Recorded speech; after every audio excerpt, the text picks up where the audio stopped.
The vast darkness of space lay silent, stretching endlessly across the stars. But inside that silence something moved, something ancient, something powerful.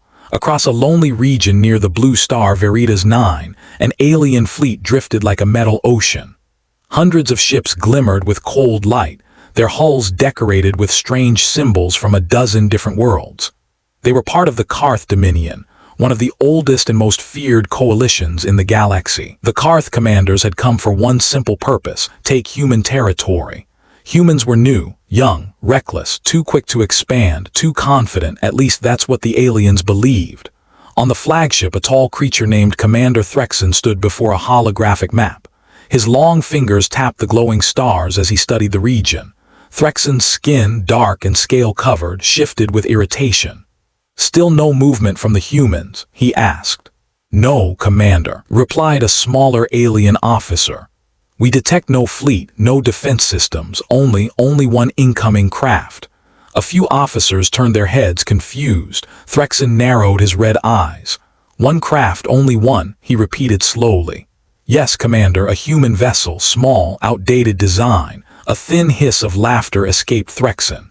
"They dare send one ship against the Dominion. How bold, or how stupid."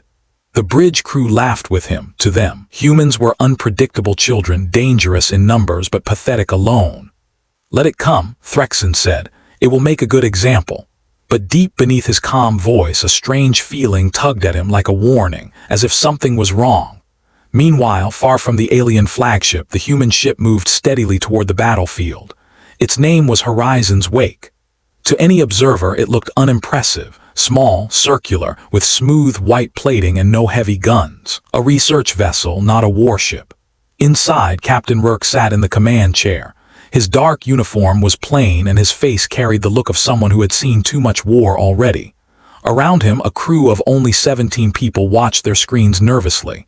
"Are we sure they got the message?" asked Mia, the communications officer. "They received it," Rourke said quietly.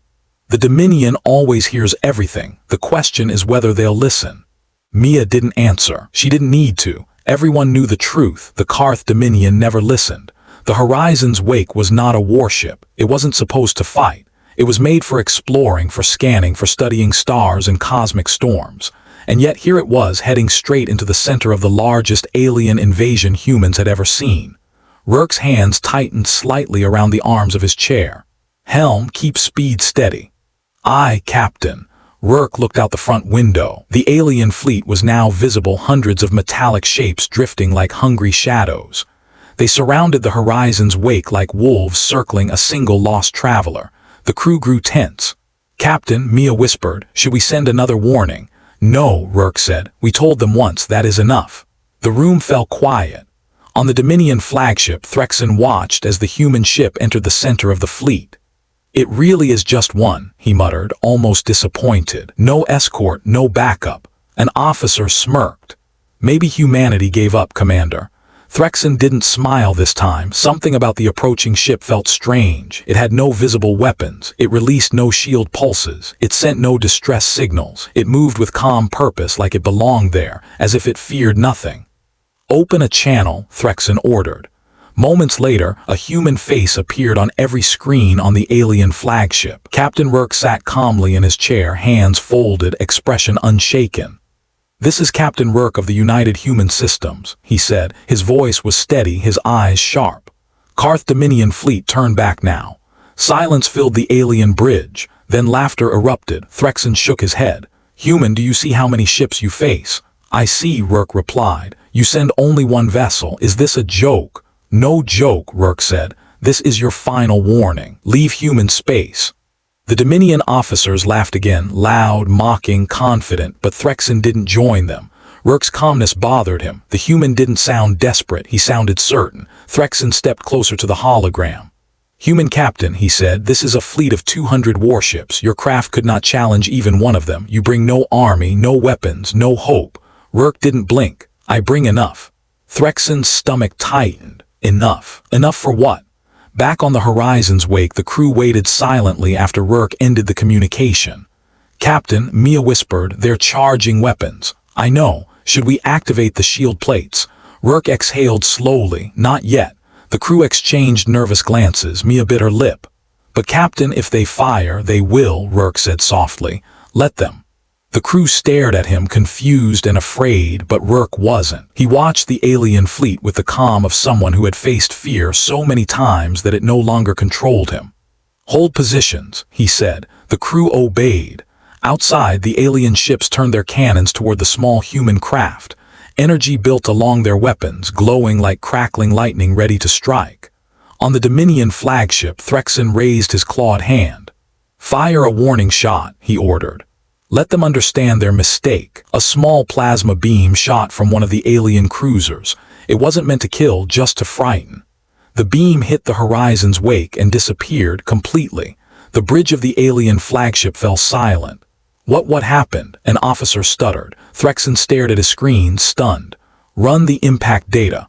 "Commander, there is no data. The weapon simply vanished."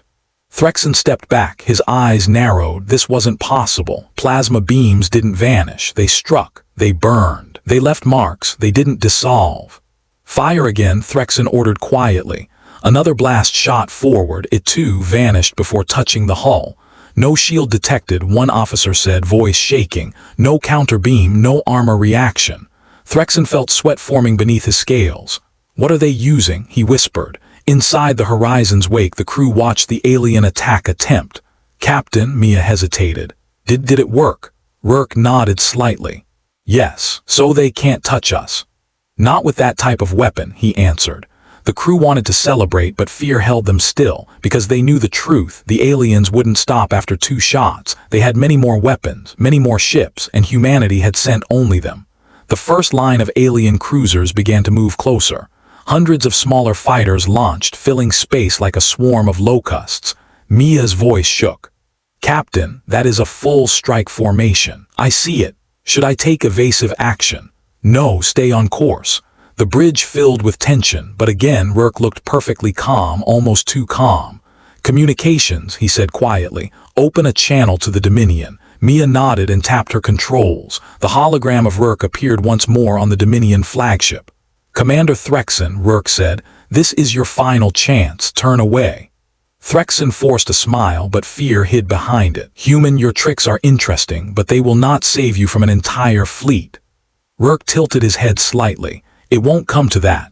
"And why not?" Threxen demanded. Rourke's eyes grew cold. "Because I will deploy the first pulse."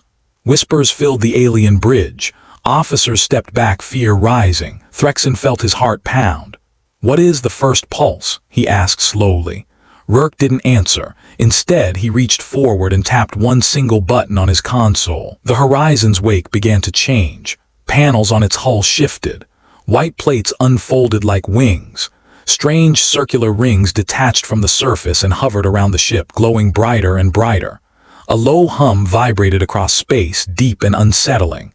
The alien fleet stopped moving. "What is that?" an officer cried. "Is it a weapon, a reactor, a shield?" Threxen didn't know, but he knew one thing: the human ship was no ordinary craft, and humanity had not sent it by mistake. For the first time in years, Threxen felt true fear. The glowing rings expanded, and space itself around the horizon's wake began to bend. The first pulse was charging. The horizon's wake floated in the middle of the alien fleet, a lonely white circle against a sea of dark metal giants. Its glowing rings expanded and rotated slowly, humming with a deep vibration that echoed across space. Every second the light grew brighter. Every second the tension climbed higher.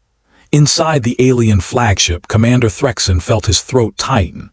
"Report," he barked. The sensor officer looked pale. "Commander, the energy around the human ship is bending gravity." Threxen narrowed his eyes. "Impossible, only black holes can bend gravity." "No, sir, this is controlled, very controlled." Another officer added, "It is focused, directed, like they are aiming it." The bridge fell silent as the realization hit them. Humans had discovered something dangerous, something powerful, something the Dominion had never imagined. Threxen clenched his fists. "Prepare all ships for full attack." "But Commander," now. The crew obeyed, terrified. Ships across the fleet activated shields, charged weapons, and locked missiles onto the small human vessel. But deep down, Threxen felt something cold crawling up his spine. On the horizon's wake, the crew watched the screens with growing fear. Hundreds of red markers, enemy ships, were surrounding them. Even with their mysterious technology, no one felt safe. Mia whispered, "Captain, they are aiming everything at us." Rourke nodded calmly, expected. Should we run pulse sequence now? Not yet. The crew looked at their captain in confusion. The energy hum was getting louder, vibrating the whole ship. The glowing rings were almost too bright to look at. "Captain," said Engineer Lion from the lower deck, "the rings are reaching critical energy levels. If we wait too long..." "We won't wait too long," Rourke interrupted quietly. "Just trust the timing." The crew didn't understand his strategy. They didn't know what the first pulse would do. They didn't even know if it would save them or destroy everything. But they trusted Rourke, because he trusted the horizon's wake. And the horizon's wake was unlike any ship humans had ever built. On the Dominion flagship, the tension reached breaking point. Hundreds of ships now had their weapons aimed ready. Threxen raised his clawed hand. All cannons. A low, deep rumble filled the air. Everyone froze. The space around the horizon's wake distorted like ripples in water. Stars twisted. Light bent. Even the alien ships drifted slightly as gravity shifted around them. "Commander," an officer shouted, "we are being pulled." Threxen slammed his fist onto the console. "Resist it. We can't. Our engines are counter-firing, but the pull is too strong." The officer's fear deepened as the sensors crackled. "The human ship is generating a gravity well." "Impossible. It is artificial, stable, and growing stronger." Threxen stared at the screen. The human ship, still small and calm, sat at the center of the swirling energy. It didn't move. It didn't panic. It simply waited. Inside the horizon's wake, the hum grew so loud it vibrated through the floors. Mia covered her ears. "Captain, the crew can't take this much longer." Rourke didn't look away from the main screen. "Just a moment more." "Sir, enemy weapons are at full charge," shouted the tactical officer. "Good," Rourke answered. "Good," Mia cried. "Yes, we needed them to commit." He pressed his hand on the console. "Activate first pulse." The lights dimmed. The rings locked into place. The hum cut off instantly, leaving a terrible silence. Then boom, but it wasn't a normal explosion. It was silent and invisible, yet powerful enough to shake space itself. A spherical wave of distortion burst from the horizon's wake, expanding at impossible speed. The first pulse. The wave passed through everything it touched. Alien ships, missiles, cannons, fighters, shields. The moment the pulse hit, the entire Dominion fleet flickered like dying candles. On the alien flagship, the lights went out, then flickered back on, then died completely. "Commander," someone shouted in the dark, "our systems, everything is shutting down. Restart them now." "We can't." Ship after ship lost power, engines failed, shields collapsed, weapons powered down. The whole fleet drifted helplessly, trapped in the silent grip of the first pulse. Threxen's heart hammered in his chest. "What did they do to us?" he whispered. "Commander," an officer said, voice cracking, "every system has been neutralized. It's like gravity itself swallowed our power." Back on the horizon's wake, the screens flashed with thousands of disabled enemy signatures. Mia stared in shock. "Captain, the entire fleet, it's dead. Their systems are offline." Rourke nodded slowly. "The first pulse disables power by disrupting gravity around energy cores. Their ships won't move for several hours." The crew exchanged stunned glances. "So we won?" someone asked softly. Rourke shook his head. "No, this was only a warning." The room fell silent. A warning. He had just disabled a 200-ship fleet, and he called it a warning. "What if they try to attack again?" Mia asked. "They will," Rourke said, "but next time we may not be so gentle." The crew swallowed hard. They knew he wasn't bluffing. The first pulse was powerful, yes, but the horizon's wake had other abilities, more dangerous ones, and Rourke hoped he wouldn't need to use them. On the Dominion flagship, the situation grew desperate. Officers scrambled in the dark, trying to fix dead consoles. Sparks flew from overheated machines. Emergency lights flickered weakly. Threxen stood rigid, staring at the hologram of the horizon's wake, still glowing peacefully.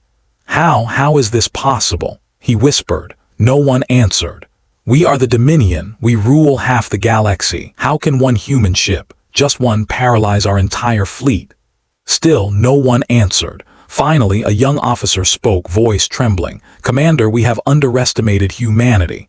The word stung more than any weapon. Threxen shook his head. This cannot be real. Humans are not this advanced. They were still crawling through their own solar system 2 centuries ago. He stopped.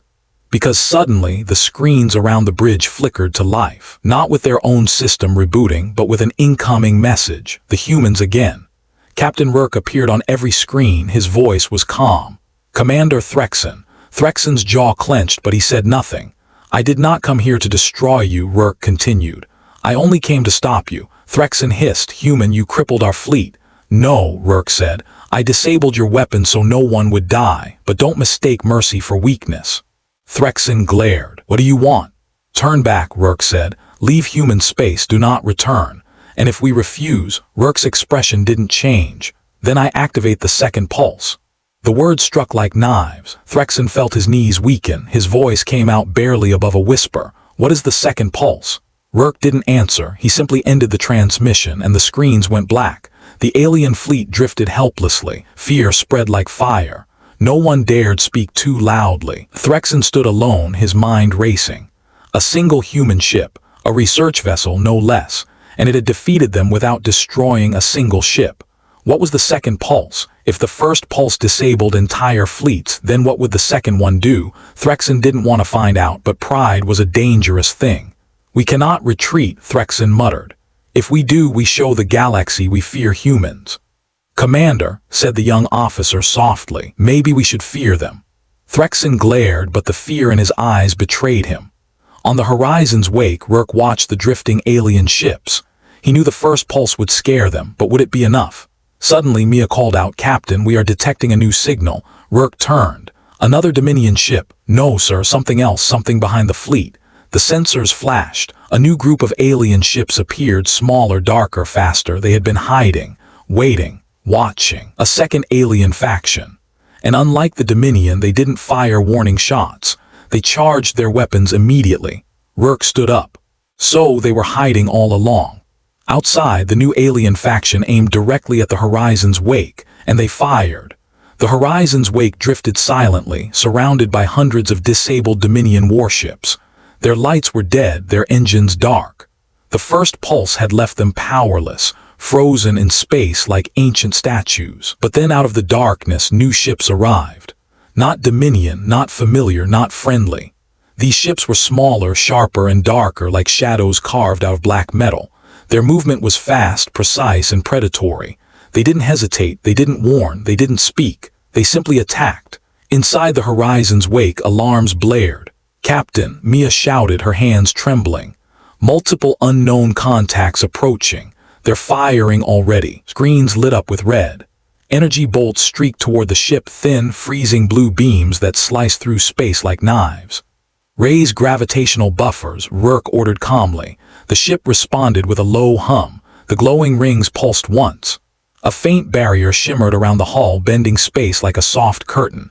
The alien beams hit the barrier and vanished, just like the Dominion's attacks. But this time, Rourke didn't relax. These beams were sharper, faster, more focused. They weren't meant to destroy, they were meant to test, probe, study. They're analyzing us, Rourke said quietly. Mia's eyes widened. Analyzing? Why? Because they saw what we did to the Dominion, Rourke replied. And now they want to understand our technology. The tactical officer swallowed hard. Should we fire back? No, Rourke said. Not yet. On the far side of the new alien fleet, a dark bridge glowed with dim red light. At the center stood a tall, slender figure cloaked in shimmering armor. Its face was hidden beneath a helmet shaped like a blade. They were known as the Vyrak Syndicate, a faction feared even among the Dominion. They didn't conquer worlds, they didn't take prisoners, they harvested technology, and the human ship was the most valuable technology they had ever seen. The Vyrak leader, High Seeker Varin, studied the horizon's wake with hungry interest. All Dominion ships have lost power, Varin whispered, yet the human vessel functions perfectly. Another Vyrak officer approached. Shall we capture it? Not yet, we must first measure its defenses. Varin's voice was cold, calculating. If humans have mastered gravity control, they have become a threat. The officer nodded. Our probes report that the human weapon bends gravitational structure with near zero energy loss. A dangerous discovery, Varin murmured. If humans spread this knowledge, the galaxy will shift. Power will change hands. The leader leaned closer to the screen. That cannot be allowed. Back on the horizon's wake, more enemy ships appeared, dozens of them, sleek and sharp. They formed a ring around Rourke's ship, tight, coordinated, predatory. Mia's voice cracked. "Captain, these ships are different. Their weapons, their design, this is no Dominion group." "I know," Rourke said, "and they are not disabled by the first pulse." "Yes," he answered, "that alone made them terrifying. The first pulse could disable fleets across light minutes of space. It crippled almost any advanced technology built in the last 600 years. But these new ships, they barely flickered when the pulse wave brushed them. Either they are older," Lion said from engineering, "or they are far more advanced." Rourke nodded. "Both are possible." Suddenly, a loud chime echoed through the bridge. "Incoming message," Mia said. "Unknown language. It's coded. They're forcing a communication link." Rourke sighed softly. "Put it through." The main screen went dark, then a face appeared. No, not a face, a mask. A smooth black helmet with no eyes, no mouth, no expression. A distorted voice spoke. "Human ship, you will surrender." The crew stiffened. Rourke leaned forward. "Identify yourself." "We are Vyrak," the voice said. "Guardians of balance. You possess forbidden technology. You will shut down your systems and prepare for boarding." Rourke raised an eyebrow. "Forbidden by whose law?" "By natural order," the voice replied. "Technology that bends gravity must remain hidden. You have broken the rule." Mia whispered, "Captain, they are insane." Rourke kept his gaze steady. "We will not surrender," the voice responded instantly. "Then you will be dismantled." The screen cut off. The Vyrak ships charged their weapons. "Captain," the tactical officer shouted. "They're preparing a full volley." "Activate defensive gravity web," Rourke said. "On it." The glowing ring spun faster, generating a web-like distortion around the ship. The air on the bridge vibrated. A moment later, dozens of Vyrak beams shot forward, blue, cold, precise. They hit the distortion and bent sideways. Some spiraled into nothing. Some curved back toward the Vyrak ships themselves. A few beams missed their targets completely and vanished into deep space. But one beam nearly broke through. "Captain, that one almost hit Deck 3. "I saw it," Rourke said. Mia's voice shook. "Captain, this is not like the Dominion. These ships are smarter." "Yes," he replied. "They learn." The ship rattled again as more beams crashed against the gravity web. "Captain, the web won't last long," Lion warned. "They are targeting its weak spots." Rourke exhaled slowly. "Prepare the second pulse." The crew froze. Mia turned sharply. "Sir, are you serious? We barely understand the second pulse." Lion added, "Captain, the second pulse is unstable. It could overload the rings or tear space, or..." Rourke raised a hand. "I know." "But sir, you said the second pulse is only for emergencies," Rourke finished. "This is an emergency." The crew exchanged nervous glances. The second pulse wasn't like the first. It wasn't meant to disable. It wasn't meant to warn. The second pulse was meant to stop an unstoppable enemy, even if it meant risking the ship. On the Vyrak flagship, Varin watched the human vessel glow with intensifying energy. "What are they preparing?" an officer asked. Varin tilted their head. "Something dangerous." "Should we retreat?" "Retreat." Varin's voice sharpened. "Never. Remove that vessel from existence." Every Vyrak ship aimed at the horizon's wake, every weapon prepared to fire. "Fire," Varin ordered. Space ignited with blue light. Inside the horizon's wake, Rourke closed his eyes. The ship trembled violently as beams hit the gravity web. Sparks flew, consoles flickered, metal groaned. "Captain," Mia shouted, "we won't last much longer." Rourke opened his eyes. "Then let's not wait." He placed his hand over the pulse control. "Begin second pulse sequence." Alarms blared, lights dimmed. The glowing rings on the ship began to separate, rising into the air, spinning independently. Space twisted violently around them. The gravity well deepened. The temperature dropped. The hum became a deep, rumbling growl. The horizon's wake shook as if the universe itself resisted what it was doing. Lion shouted over the noise, gravity field collapsing, rings overheating. "Hold it together," Rourke said. The rings glowed white-hot. The screen flashed warnings. Second pulse ready. Rourke stared at the Vyrak ships. "Fire." He pressed the final command. The rings exploded with blinding white energy and space tore open. But instead of a wave, instead of destruction, instead of an explosion, everything went silent. The Vyrak ships froze, not physically, not in time, but in motion. Their engines flickered, their weapons dimmed, even their energy signatures went flat. One moment they were attacking, the next they were still, completely still, as if reality itself refused to let them move. Mia gasped. "Captain, what did we just do?" Rourke stared at the frozen fleet. "The second pulse," he said quietly, "locks space-time around the targets. They can't move, they can't fire, they can't think. They're trapped," the tactical officer whispered. "Not destroyed," Rourke said, "just paused." "And for how long?" Mia asked. Rourke looked at the glowing rings, now dimming. "That depends, but if we're lucky, long enough." The bridge fell silent. The Vyrak fleet hung motionless, like statues floating in the cosmic dark. But Rourke wasn't smiling, because something felt wrong, very wrong. On the frozen Vyrak flagship, a tiny spark blinked inside Varen's mask, a single red dot. A pupil, not frozen, not paused, watching, waiting, and then it blinked. Dozens of Vyrak ships hung motionless, caught inside the second pulse's invisible trap. Their dark hulls floated like frozen shadows. No movement, no lights, no sound. Inside the horizon's wake, the crew stared at the screens in disbelief. We stopped them," Mia whispered. "They're not moving at all." Rourke scanned the data. Their engines, weapons, and energy cores are completely paused, suspended inside a locked space-time shell. The tactical officer, still sweating, added, "It's like the universe hit the pause button on them." Lion called from engineering, "Captain, gravitational stress is dropping. The rings are cooling. We're stable again." A wave of relief swept through the bridge, but Rourke didn't relax. His eyes stayed fixed on the central screen where the Vyrak flagship sat, dark, silent, unmoving, mostly unmoving. "Zoom in," Rourke said suddenly. Mia touched the controls.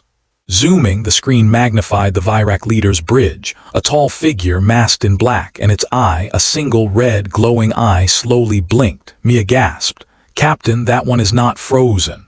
Rourke's voice grew cold. "I know." The second pulse locked space-time, but only around technology. Only around machines. Biological minds were different, and the Vyrak leader was not fully biological, half organic, half machine, and something else entirely. On the Vyrak flagship, High Seeker Varen stood in a room of statues. His whole crew was frozen mid-motion, hands reaching, mouths open, bodies stiff like stone. Only he could move, only he could think. Varen tilted his head slowly, examining the frozen world around him. "So, humans have learned to bend time," he whispered. The second pulse had not caught him fully. His body, part synthetic, resisted the time lock. He could move only slightly, only slowly, but it was enough. He raised his hand. It trembled, moving like heavy stone through syrup. "Impressive technology," Varen muttered. "Too impressive for a young species." He stared at the horizon's wake glowing in the distance. "They must be erased." His eye glowed brighter. "They must be removed before the galaxy changes." Inside the horizon's wake, Mia shook with fear. "Captain, the Vyrak leader is moving. He's resisting the time lock." Rourke nodded. "He's not fully organic. Their leaders undergo modifications, extreme ones." The tactical officer swallowed. "Sir, if he breaks free, he won't," Rourke said. But his voice lacked the confidence he usually carried. Because Rourke knew the truth, the second pulse was never meant to affect semi-living beings. It was designed for fleets, armies, weapons, machines, a being that existed between life and machine that was something else. "Keep watching him," Rourke said. "If he moves too fast, we'll know the time lock is failing." "Captain," Lion said urgently, "we have another problem." Rourke turned. "Report. The rings, they are unstable again." The crew froze. "What do you mean unstable?" asked. Lion's voice tightened. "The second pulse overheated them. We cooled them down, but the energy pattern isn't resetting. Something inside the rings is still active." Mia whispered, "Active how?" Lion's reply sent chills across the bridge. "It's like the pulse is trying to fire again by itself." Rourke stood up. "Shut down the rings." "We're trying, sir," Lion said, "but they are not responding." The captain's jaw tightened. "We may have woken something inside the gravity core," he said quietly. "Something?" Mia echoed. "Like what?" Rourke didn't answer because he didn't know. Outside, faint cracks of light flickered inside the Vyrak ships. The second pulse held them frozen, but the edges of the time shell shimmered, bending space unevenly. The time lock was weakening, and Varen could feel it. His movements grew stronger. His fingers twitched more easily. The resistance around him thinned. He tilted his head again, studying the distortion with cold curiosity. "So the human weapon is unstable," he said. "Good." He took a step forward, slow, heavy, but a step. "Good," Vyrak said again, voice calm. "Very good." His eye pulsed with deep red light. "It means I can escape." Inside the horizon's wake, the bridge flickered as the systems tried to stabilize. Sparks and warning lights appeared on several consoles. "Captain," Lion said, "I think the second pulse's energy is feeding back into the gravity core." "That shouldn't be possible," Rourke said. "I know, but it's happening." Mia gripped her console. "Sir, what if the rings overload?" Rourke glanced at the screen showing Vyrak slowly moving. "Then everything in this sector will collapse into a singularity." The crew froze in horror. "You mean a black hole?" Mia whispered. "Yes," Rourke answered. A quiet dread filled the room. Then the tactical officer shouted, "Captain, the Vyrak leader just took a second step." Rourke snapped his attention to the screen. Vyrak stood taller now, his movements smoother, his eye brighter. "How long until he breaks free?" Rourke asked. "If he keeps accelerating," Mia calculated, "maybe 10 minutes. 10 minutes. 10 minutes until the leader of the most dangerous faction in the galaxy was free. 10 minutes until he attacked the horizon's wake. 10 minutes until the time lock collapsed completely and unleashed chaos on the sector." Rourke took a deep breath. "Lion, prepare emergency core isolation." Lion hesitated. "Captain, if we isolate the core, the rings will shut down immediately. The time lock will collapse." "I know. And the Vyrak fleet will be free." "I know. And they will attack us." Rourke nodded once. "I know." Silence filled the bridge. Lion swallowed. "Then, what should we do?" Rourke looked at the screen, Vyrak slowly turning his masked face directly toward the horizon's wake as if he sensed he was being watched. He lifted his hand and pointed straight at the human ship, as if saying, "I am coming for you." Rourke whispered, "We need a third option." Mia blinked. "Third option, Captain, there is no third option." "There is," Rourke said, "but it's risky, very risky." The crew watched him anxiously. "The second pulse traps anything inside a shell of distorted time," Rourke said. "But if we reverse the pulse just for a moment," Mia's eyes widened. "Reverse it." "Yes," Rourke said, "push time forward instead of freezing it." "But sir, if we do that, it will accelerate everything inside the shell," Rourke said, "including energy, motion, corruption, decay." The tactical officer shuddered. "You could age the ships." "Yes." "Age them how much?" Mia asked softly. Rourke stared at the Vyrak flagship. "Enough to stop them." The crew fell silent. Lion said, "Captain, that might also age us." Rourke nodded. "I know." On the Vyrak flagship, Vyrak took another step. The distortion around him cracked like thin glass breaking. His arm twitched faster. His fingers curled smoothly now. Freedom was close. "Soon," Vyrak whispered. "Very soon." Then he stopped moving. His red eye shifted upward, glowing brighter as if he sensed something. "A reverse pulse," he murmured. "Humans are trying something dangerous." He tilted his head. "Good." On the horizon's wake, Rourke made his decision. "Lion," he said quietly, "begin reverse pulse sequence." The crew stared. "Captain," Mia whispered, "are you sure?" "No," he admitted, "but it's our only chance." Lion's voice trembled. "Yes, sir, starting now." The rings outside the ship crackled. Sparks of light burst from them. The gravity core hummed with rising heat. Warnings flashed everywhere. "Pulse energy reversing," Lion said. Timeline vector shifting. Slowly, the central screen flickered. The Vyrak ships inside the time lock trembled. Vyrak's movement sped up, once slow and heavy, now smoother, sharper. He looked directly at the camera and smiled behind his mask. Mia's voice cracked. "Captain, he knows." Rourke whispered, "I know." The rings glowed white-hot. The reverse pulse reached critical stage. The whole ship shook. "Captain," Lion screamed. "We can't hold the energy. Release it," Rourke ordered. The horizon's wake unleashed the reverse pulse. A flash of white tore across the sky. Time surged forward. The Vyrak ships jolted. Sparks burst from their hulls. Metal bent. Glass shattered. Engines aged 1,000 years in a heartbeat. But Vyrak did not break. He stepped forward calmly, unfazed, and then he vanished. Mia screamed, "Captain, he's gone." Rourke stared in horror. Vyrak had escaped the time shell entirely. He had moved faster than the pulse could touch him. He had slipped through time itself. And then, A cold whisper echoed across the horizon's wake's communication system. "I am coming."